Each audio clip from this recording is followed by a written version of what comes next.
আসসালামু আলাইকুম। আমন্ত্রণ জাগো টিভি নিউজে, সঙ্গে আছি আমি আফরিন সুমনা। শুরুতেই জানিয়ে দিচ্ছি সংবাদ শিরোনাম। আরএসএফ এর পরাজয়, পালাচ্ছে গণহত্যাকারীরা। তুরস্ক মিশরের সামরিক হস্তক্ষেপে পিছু হটল সুদানের গণহত্যাকারী আরএসএফ বাহিনী। ইসরায়েলে ভূগর্ভস্থ গোপন কারাগার, ফিলিস্তিনি বন্দীদের নিয়ে জানা গেল।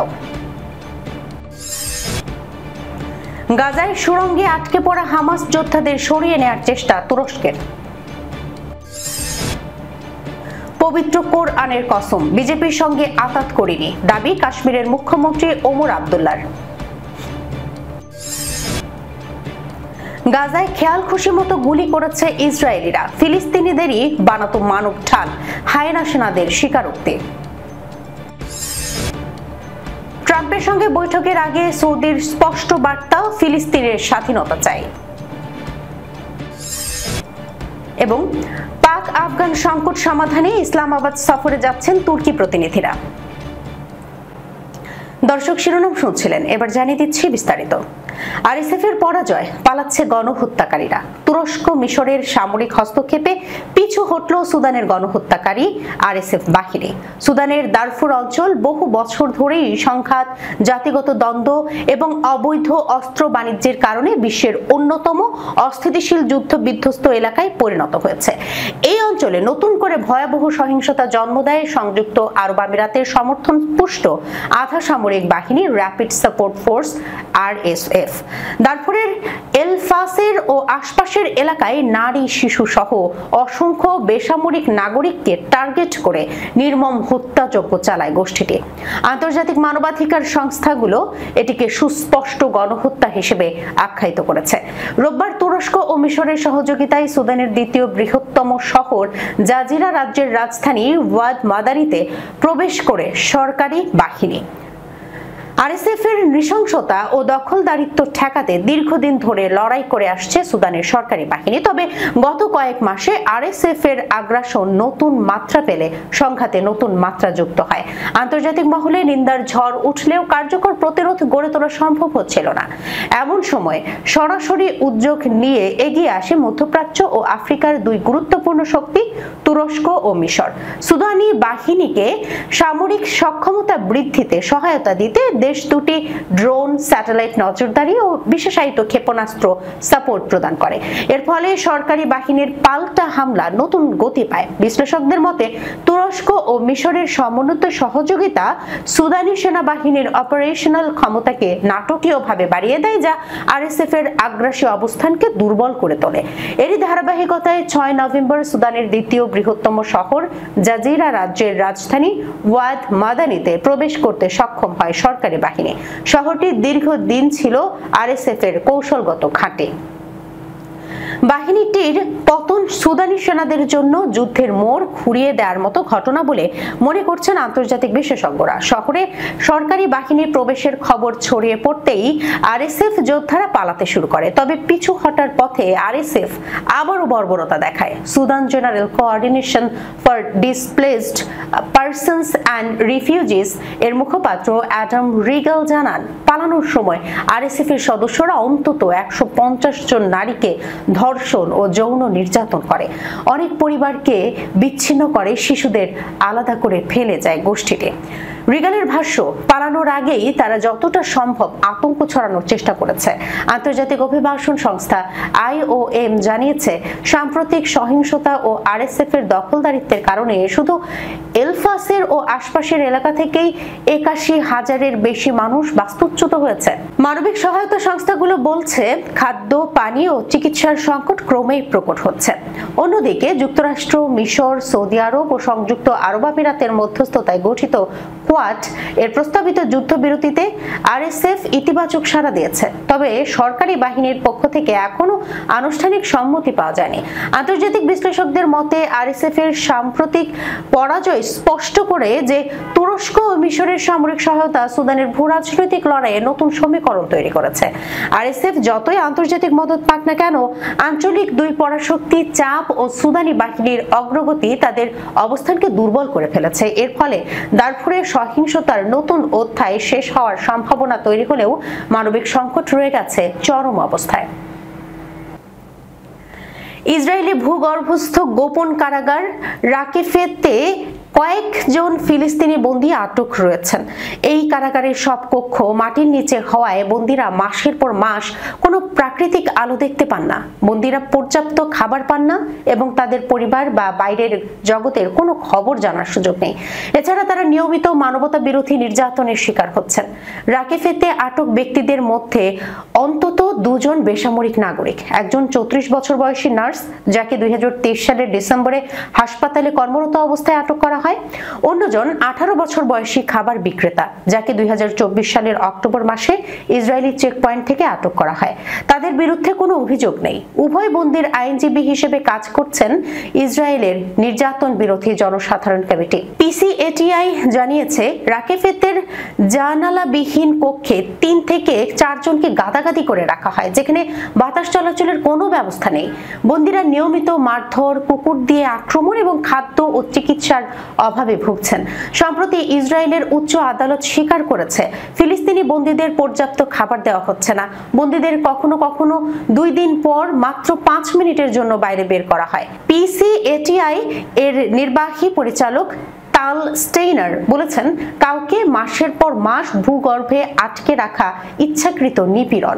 দীর্ঘ সময় অন্ধকারে থাকার কারণে বন্দীদের মানসিক ভারসাম্য, ঘুমের ছন্দ নষ্ট হয় এবং শরীর ভিটামিন ডি উৎপাদন করতে পারে না।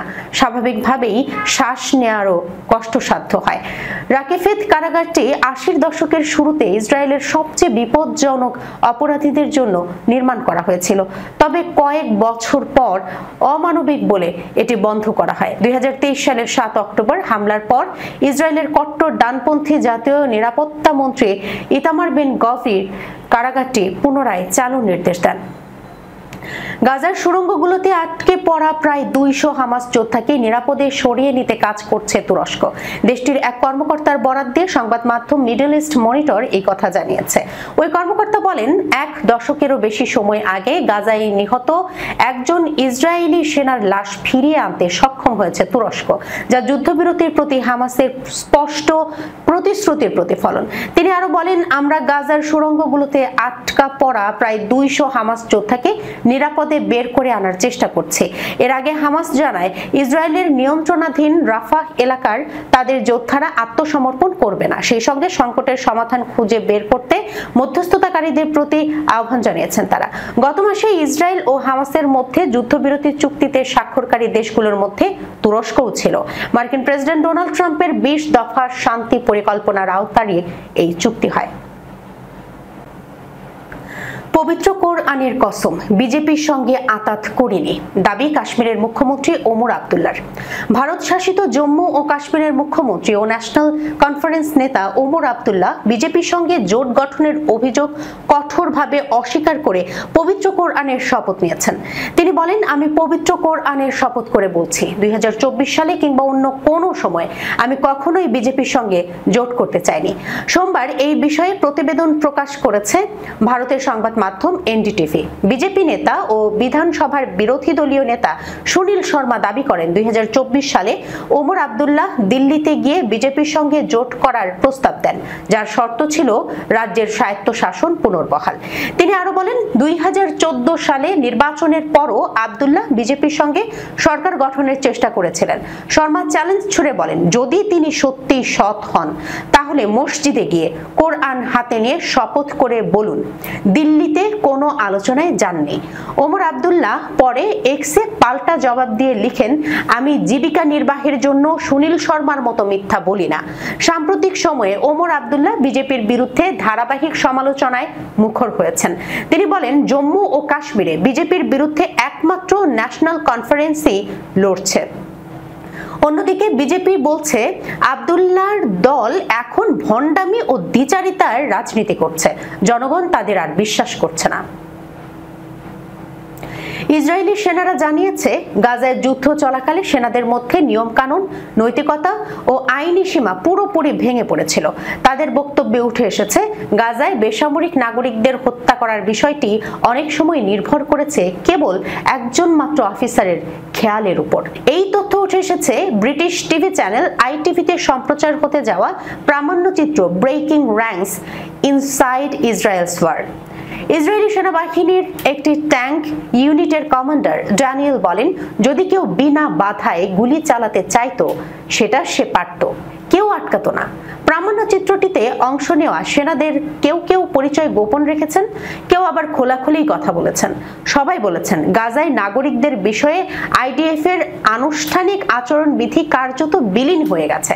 তারা নিশ্চিত করেছেন যে আইডিএফ নিয়মিতভাবেই গাজার মানুষদের মানব ঢাল হিসেবে ব্যবহার করেছে। সৈন্যরা আরও জানিয়েছেন যুক্তরাষ্ট্র ও ইসরায়েলের সহায়তায় পরিচালিত গাজা হিউম্যানিটেরিয়ান ফাউন্ডেশনের খাদ্য বিতরণ কেন্দ্রগুলোর কাছে বেসামরিক লোকজন বিনা উস্কানিতে ইসরায়েলি সেনাদের গুলিতে নিহত হয়েছেন।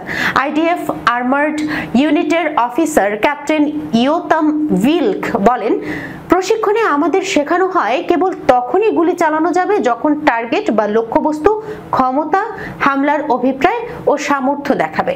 কিন্তু গাজায় সেই নীতি আর টিকে ছিল না। ভিল্ক বলেন, এখানে কেউ ক্ষমতা, অভিপ্রায় ও সামর্থ্য নিয়ে ভাবে না, শুধু সন্দেহ করাই হত্যা করার জন্য যথেষ্ট। ইলি ছদ্মনামে এক সেনা বলেন, জীবন মৃত্যুর সিদ্ধান্ত কোনো নিয়মে নয়, মাঠের কমান্ডারের বিবেকেই নির্ভর করে। তিনি জানান, গাজায় কে শত্রু কে না তা পুরোপুরি এলোমেলো হয়ে গেছে। কেউ খুব দ্রুত হাঁটলে সে সন্দেহভাজন, কেউ খুব ধীরে হাঁটলেও সন্দেহভাজন। তিনজন হাঁটছে, একজন পেছনে, তাও সামরিক ফরমেশন। এমনটাই ভাবত ইসরায়েলি কমান্ডার ও সেনারা। ইলি একটি ঘটনার কথা জানিয়েছেন। তিনি বলেছেন, এক কর্মকর্তা এমন এক ভবনে ট্যাঙ্কের গোলা ছোড়ার নির্দেশ দেন যেটি নিরাপদ এলাকা হিসেবে চিহ্নিত ছিল। চলতি মাসে ওয়াশিংটন সফরে যাচ্ছেন সৌদির ক্রাউন প্রিন্স মোহাম্মদ বিন সালমান। সফরকালে প্রেসিডেন্ট ডোনাল্ড ট্রাম্পের সঙ্গে বৈঠক করবেন তিনি। তবে সৌদি যুবরাজ যুক্তরাষ্ট্র সফরে গেলেও ইসরায়েলের সঙ্গে সহসাই সম্পর্ক স্থাপন হচ্ছে না বলে ইঙ্গিত দিয়েছে রিয়াদ। তারা বিশেষ বার্তায় জানিয়েছে, আগে ফিলিস্তিনের স্বাধীনতা চাই, তারপর ইসরায়েলের সঙ্গে সম্পর্ক।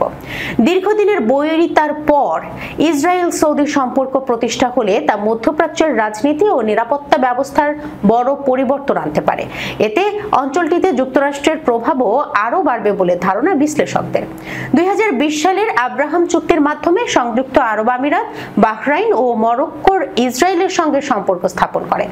ট্রাম্প সম্প্রতি বলেছেন, আমরা আশা করছি শিগগিরই আরও দেশ, বিশেষ করে সৌদি আরব, এই চুক্তিতে যুক্ত হবে। তবে সৌদি আরব নিজস্ব কূটনৈতিক চ্যানেলগুলোর মাধ্যমে যুক্তরাষ্ট্রকে জানিয়ে দিয়েছে তাদের অবস্থান অপরিবর্তিত রয়েছে। ইসরায়েলকে স্বীকৃতি দেওয়ার আগে একটি কার্যকর ও নির্দিষ্ট রোডম্যাপের ভিত্তিতে ফিলিস্তিন রাষ্ট্র প্রতিষ্ঠার নিশ্চয়তা থাকতে হবে। আফগানিস্তান ও পাকিস্তানের মধ্যে চলমান সংকট নিরসনে আলোচনা করতে আগামী সপ্তাহে ইসলামাবাদ সফর করবে তুরস্কের একটি প্রতিনিধি দল।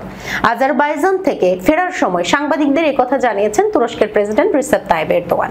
খবর বার্তা সংস্থা আনাদোলুর। এই প্রতিনিধি দলে থাকবেন তুর্কি পররাষ্ট্রমন্ত্রী হাকান ফিদান, প্রতিরক্ষা মন্ত্রী ইয়াসার গুলার ও গোয়েন্দা প্রধান ইব্রাহিম কালিন। পাকিস্তান ও আফগানিস্তানের মধ্যে সবশেষ আলোচনা কোনো সমাধান ছাড়াই শেষ হয়েছে। পাকিস্তানের প্রতিরক্ষা মন্ত্রী খাজা আসিফ জানিয়েছেন, 6 নভেম্বর শুরু হওয়া ওই আলোচনায় অংশ নিতে পাকিস্তান যে প্রতিনিধি দল ইস্তানবুল গিয়েছিল তারা ফিরে এসেছে। এদিকে পাকিস্তানের বিরুদ্ধে দায়িত্বহীন আচরণের অভিযোগ তুলেছে তালেবান। দক্ষিণ এশিয়ার দুই প্রতিবেশী দেশের মধ্যে সাম্প্রতিক রক্তক্ষয়ী সীমান্ত সংঘর্ষের পর 19 অক্টোবর কাতারে হওয়া যুদ্ধবিরতি চুক্তিকে দৃঢ় করার লক্ষ্যে তৃতীয় দফা বৈঠক অনুষ্ঠিত হয় তুরস্কের ইস্তানবুলে। ইসলামাবাদ প্রথমবারের মতো স্বীকার করেছে যে তৃতীয় দফা আলোচনা শুক্রবার শেষ হয়েছে। দর্শক, এই ছিল এখনকার মতো জাগো টিভি নিউজে। যাবার আগে সংবাদ শিরোনামগুলো জানিয়ে দিচ্ছি আরো একবার। আরএসএফ এর পরাজয়, পালাচ্ছে গণহত্যাকারীরা। তুরস্ক মিশরের সামরিক হস্তক্ষেপে পিছু হটল সুদানের গণহত্যাকারী আরএসএফ বাহিনী। ইসরায়েলে ভূগর্ভস্থ গোপন কারাগার, ফিলিস্তিনি বন্দীদের নিয়ে জানা গেল।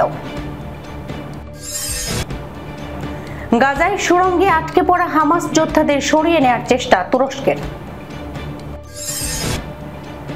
পবিত্র কোরআনের কসম, বিজেপির সঙ্গে আতাত করিনি, দাবি কাশ্মীরের মুখ্যমন্ত্রী ওমর আব্দুল্লাহর। গাজায় খেয়াল খুশি মতো গুলি করেছে ইসরায়েলিরা, ফিলিস্তিনিদেরই বানাতো মানব ঢাল, হায়েনা সেনাদের স্বীকারোক্তি। ট্রাম্পের সঙ্গে বৈঠকের আগে সৌদির স্পষ্ট বার্তা, ফিলিস্তিনের স্বাধীনতা চাই। এবং পাক আফগান সংকট সমাধানে ইসলামাবাদ সফরে যাচ্ছেন তুর্কি প্রতিনিধিরা। এখনকার মতো এই পর্যন্ত। এতক্ষণ পর্যন্ত যারা সঙ্গে ছিলেন সবাইকে অসংখ্য ধন্যবাদ। আল্লাহ হাফেজ।